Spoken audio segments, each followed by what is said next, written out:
What's up, guys? Anklespankin here, and today we are playing as Tristana AD carry once again because in the mid patch she was buffed, and she was actually buffed a decent amount along with Stormrazor being buffed. And these buffs alone, all right, if you guys watched the last Tristana video, Tristana was literally the lowest win rate bot laner of every bot laner, including like Vladimir and Mordekaiser and all these off meta picks. So she went from the lowest of the low to literally pick or ban.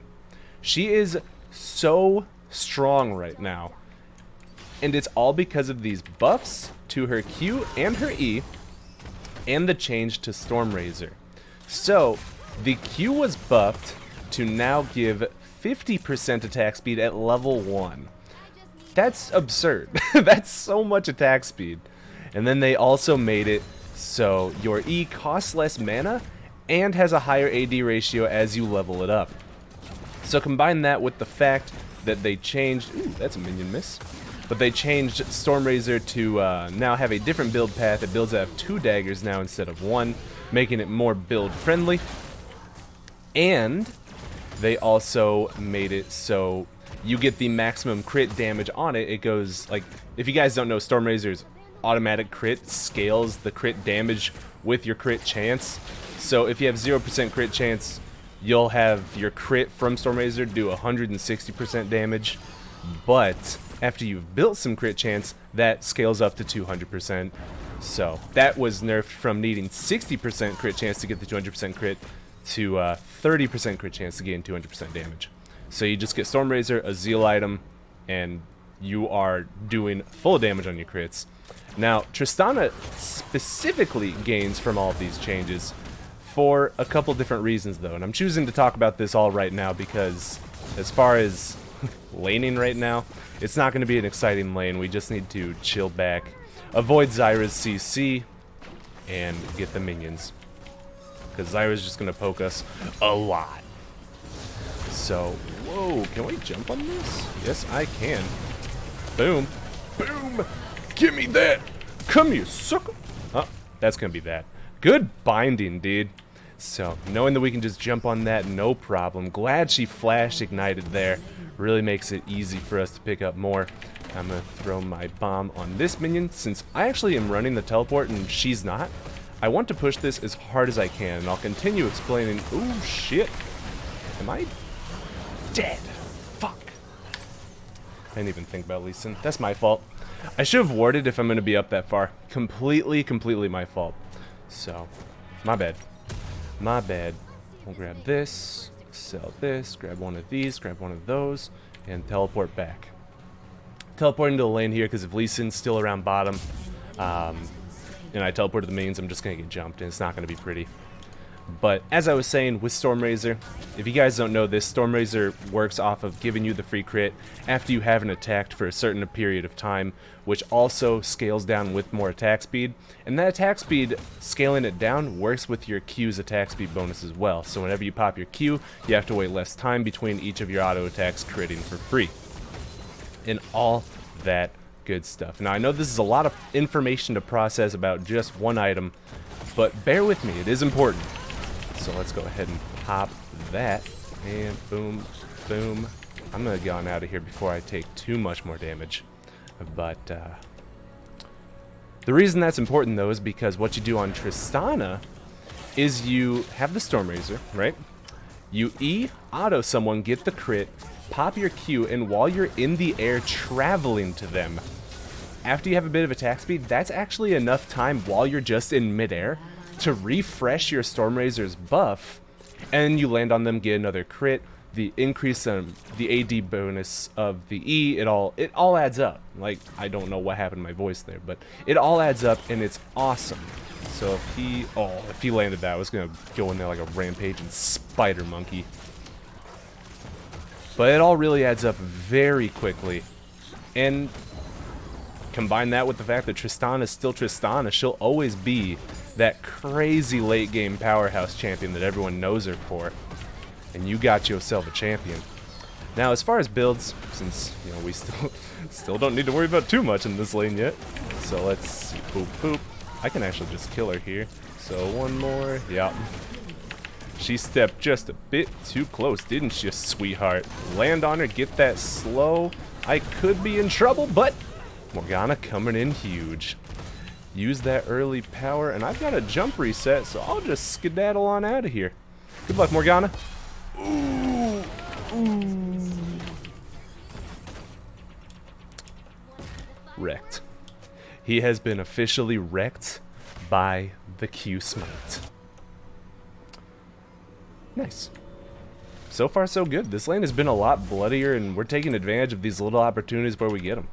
Good job, though. So, established the lead 3-1-0, 41 CS. Things are looking good. Get the BF Sword pickaxe, double daggers, builds into Stormrazor. And remember, all these things I've said about Stormrazor so far, because they're important. They're very important to playing Tristana right now. Very important.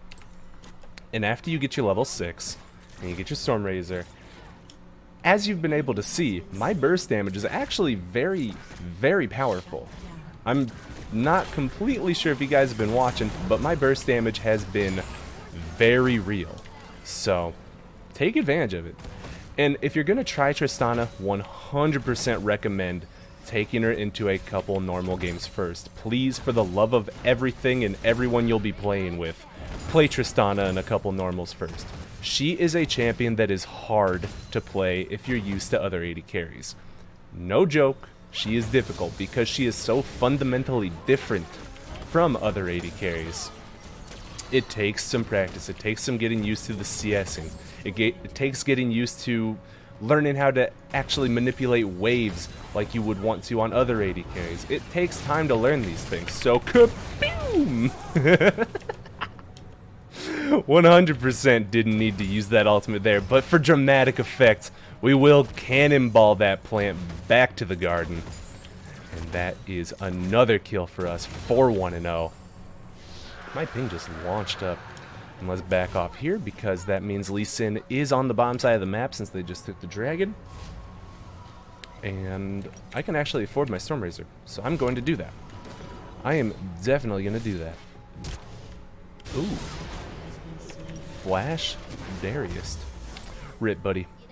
Alright, Stormrazor in hand, this is where our damage comes in.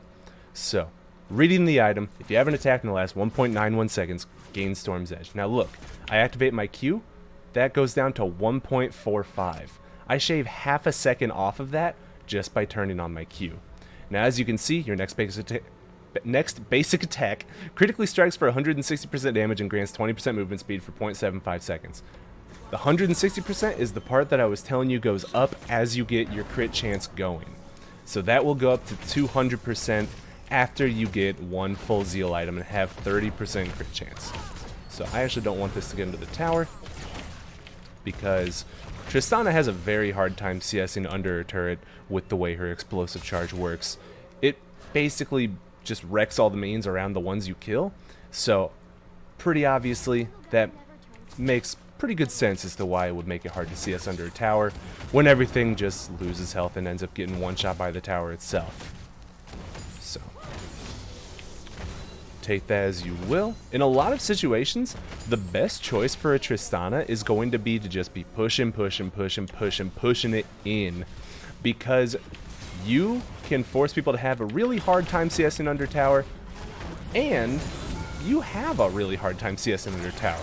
And just look how well you push and do so much damage to these towers, do so much damage to the wave around them, all while not even shooting the wave and just shooting the tower. Good. Whoa!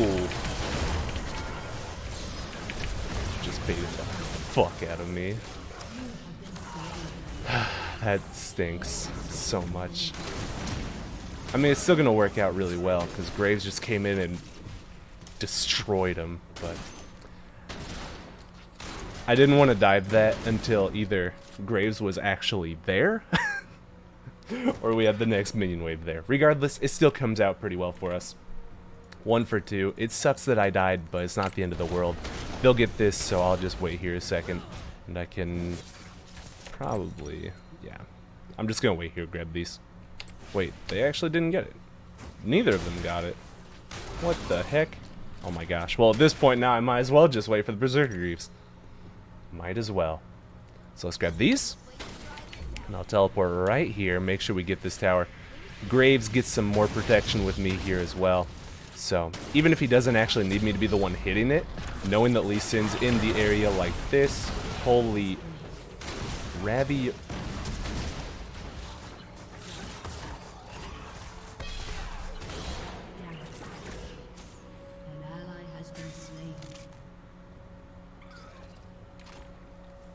Are you okay, dude? That was so... Like, that looked like it was going to be so good. And then he just shoots his ultimate down into fucking Albuquerque. Like, that's... that's not where you wanted to launch that, my friend. Well, that kind of stinks. So, it seems Zyra hit level 6. So she came in, rooted me, did Zyra things, and I was dead. And that is the issue, and the reason why I have a personal vendetta against that champion. Because she's kind of like Brand in the sense that no matter how much you shut her down, she's still going to be able to ream you in one combo. It doesn't matter how strong you are or not, her damage is just insane. So, Zyra does that same bunch of shenanigans, takes me out. It's all good, though. It's all good. We're scaling. And that is what we need to worry about. So next up in the build, by the way, I didn't mention the runes. I will be using the Fleet Footwork runes in my build this game. As you can see, I have Fleet Footwork. But Press the Attack is also a very, very good and viable option on this champion as well. Because of the extra additional burst you get, really solid choice. Now, I don't feel comfortable jumping on this. I know Fizz doesn't have his ults, but I don't feel comfortable. Now I feel comfortable. Boop, boop. So let's jump on him, and no. Yes! Bye, bitch! So let's go ahead and just pick this up, and cool. Terrific, actually. So, like I said, Press the Attack is also really good. Really amplifies your bomb damage even more, as well as giving you the extra damage from the PTA itself. Lots of good stuff going there. And then also for builds, I am just going to be doing the pretty standard build right now that everybody's doing. And that build is Stormrazor directly into either just the Zeal itself, or you can... Whoa, get me out of here. Unlucky, dude. Oh, damn it, Graves got the kill. I couldn't even get it. Bummer, bummer. But the build is either Stormrazor into just a Zeal, then you finish Infinity Edge, or you get Stormrazor, the full Zeal item, which in this case is Rapid Fire Cannon, and then Infinity Edge. So, I'm going to try doing just Zeal into Infinity Edge this game, because I did full Rapid Fire Cannon last game, and it felt good, but I just want to try... I just want to try it this way this time. So we are level 9, grab this, we have an open inventory spot, and gold for it, so we pick up my man, because you know he'll always be there for you. And let's get down bottom for this fat wave here. And as an AD carry main, dude, you know I'm always going to be attracted to that fat wave. Oof, give it to me. Now let's get in, and we'll set a control word down around Dragon, because we already got the Rift Herald, it's off the map. I tried to auto attack it like I had Rapid Fire Cannon, because I was just talking about it, right? But totally good. And you know what's funny? I can talk about the... Okay, I don't even need to sit down my control word here. I can sit down here instead. But I can talk all I want about how bad Tristana was. And I mean that when I say it. Tristana was bad. Like, 2 days ago, she was awful. And I know this because I was trying to play her. I tried to record a lot of games with her, and none of them went even remotely well. Even in the games that I would just like dominate early game, they still went terribly. And it was not a good feeling. But these buffs, dude. 2 games in a row now, just a huge performance. But the game's not over yet. Let's focus on the game now. That's enough about Tristana and the build. I'm sure you guys are sick and tired of hearing me talk like that. We have the money for a BF sword, so next time I want to back, I can back whenever. I do have the... Oh, this could be something I jump in on. Yeah, I think it is. I think it is. Boop. Ah, I earned that one. Earned that kill. Get dunked. So, see you later, dude. Let's work on this tower some. Without Darius down, they have their main tank gone, so I don't have any huge threat on me. As long as I avoid the Zyra, and as long as I avoid the Fizz ultimate, we are so fine. So fine. Beyond fine, even. And, ooh, there's the ult. Now, let's see. So maybe kaboom. No! No! Damn it. Gonna go down. But still got the double because Zyra and Fizz were right next to each other. Got the bomb off on them. Knocked them back together to keep them in place. And that will explode them for the double. And Lee Sin is probably gonna get out of here. Yeah. Or not. Is probably not gonna get out of here. Sorry, not is. There was no way he was getting out of that. But let's see. So we've got money for both of our BF swords. Excellent. So we can grab those. I can teleport on up here. Says, I want to do this. I want this. So pew, pew, pew, pew, boom. And bye, bitch. Easy pickings on that. 10th kill in our pocket, just like that, dude. And we are so close to affording our entire Infinity Edge. Let's stand a little more up. Let's position ourselves upwards. That way, this whole combo right here from the Zyra will not be going into my face. Now step down, avoid the Fizz ult. Finish the turret, and I can hit this guy twice, get the kill.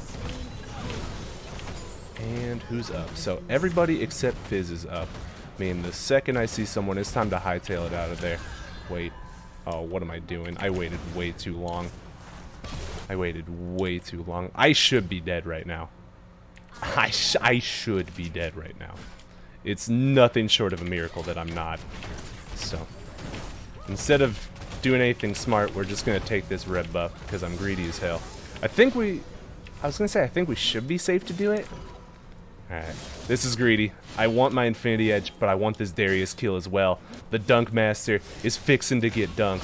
So here we go, and jump over here, just in range. Not gonna get him. Oh shit. Oh shit. Alright, keep him slowed with the red buff. Avoid that. It's not gonna be enough. It won't be near enough. Alright. I want to ping this, let them know that I can get it. We've got so much money to spend. The longer we stay, the worse it gets for us if we mess up. Because Baron's going to be up very shortly. If we die from that... Oh, Graves! I am so upset right now. That's unfortunate, man. Alright, get Kirke's Shard and our Infinity Edge. Graves, uh-oh. This is what happens when you overstay, my boys. Oh my god! The Orianna damage. Not going to be enough to kill them all, but damn, that was a big burst. Good job, dude. Now that's actually going to be enough to stop them from being able to do the Baron off of those catches. So, even though everybody did die, Orianna getting that huge combo off was more than enough. Now, I'm actually going to go bottom, clear out this big wave. It's truthfully advised against me doing this, but my CSing desires need to be satisfied. The reason I shouldn't be doing this, like I said, Baron's up, and they're all alive, and we don't even know where any of them are. We do have vision around the Baron, though, so it's not as catastrophic for me to be down here. But I am so close to this. I can actually just back right now. That's what I should do. I should back, go get my rapid fire cannon, and make my way to Baron. He's probably looking for me, but fortunately will not walk close enough to find me. This is good. Now we should definitely keep an eye on the Baron if we plan on going towards this dragon right now. And also, I do apologize, I am trying to keep my voice down for the most part, because the way my microphone is set up now, it's a little more sensitive, so I can speak, you know, how I normally do, and have it pick up much better. But on the other hand, if I do get loud at all, I don't have a compressor, so it's going to peak like a motherfucker. So, need to definitely think about that. Now let's get into these fights. I am so huge right now, and I am so ready to fight. So, ooh, he's been pulled. I can actually stay over this wall and fight. Oh shit! Alright, we're good. We're so good. Wait, I just jumped onto the Zyra ult. Oh, hey, Zyra! Boom, baby. That's game. Actually, that's not game. We don't have any waves to push with. Shit. Alright, well, never mind. It's game because they surrendered. So, if they didn't surrender there, what we would have wanted to do, get the side waves pushed, get Baron, back all group top for the open inhibitor, get the open inhibitor. If there's any fights, kill them all, win the game. If there's not, use the pressure from the top inhibitor being gone to then go mid, leave the top lane pushing with super minions, and then push down mid, and then keep going from there. But generally, play the objective game, you'll win, you'll do fantastic. And as you can see, Tristana is feeling pretty good. Feeling pretty good. And I bet, yeah, really, Alawi did more? Not bad, dude. Not bad. So, no surprise that Orianna did more. I thought she would have done more. Granted, I didn't get into a lot of team fights. I kind of just, like, picked up some kills and then played side waves, farmed. And I was there when I needed, but that's one thing that I've always done as an AD carry player, just not very well, is I've never been super good at consistent damage output as much as I've been better at looking for opportunities to shoot priority targets. Does that make sense? So that's one thing I still need to work on myself, is I just need to take more auto attacks where I can. Because there are a lot of opportunities I have to auto attack because I could be playing a little further up, get in the range of the auto attack and still be safe, but I just don't see them all the time. But comes with more practice and knowledge. A good game nonetheless. Let me just get on out of this just to show you that I wasn't being a load of shit. I did play Tristana right before this with the exact same build, the exact same setup, and it still went fantastically. I couldn't do anything in lane because I actually had a Hail of Blades Bard that abandoned me like 4 minutes in, so I had to play from really far behind, and even with that, still 6-2 and 7, still ending with very low damage this game because, like I said, I wasn't able to do shit. But we still did totally fine, and I still felt very relevant throughout every part of the game. There was never a time where I didn't feel like I wasn't strong, like how it used to feel on Tristana. Do I still have those games on my match history? I have one of them. This was the game where, look at this, 9, 10, and 11 on Tristana, 5 items. 5 items, we had, what, I think this was the game that we had 3 Infernal Drakes, too. I don't know if there's a way to check, but even with that, I barely did 27k damage in a 37-minute game. As a 5-item Tristana. Now, granted, I had a different build this game. I had the Ginsu's, but I still had other 3 items, and I still should have been doing a lot more damage. So, the attack speed buff, the EAD ratio buff, the E mana cost reduction buff, the Stormrazor buff, it all just comes together, and Tristana is fantastic right now. So, Tristana mains rejoice, AD carry mains begin to rejoice because we're actually starting to get some love for our champions again. And if you guys did enjoy this video, do leave a like and comment, it really does help me out. And as always, I love you guys, and I hope you have a wonderful day. Peace!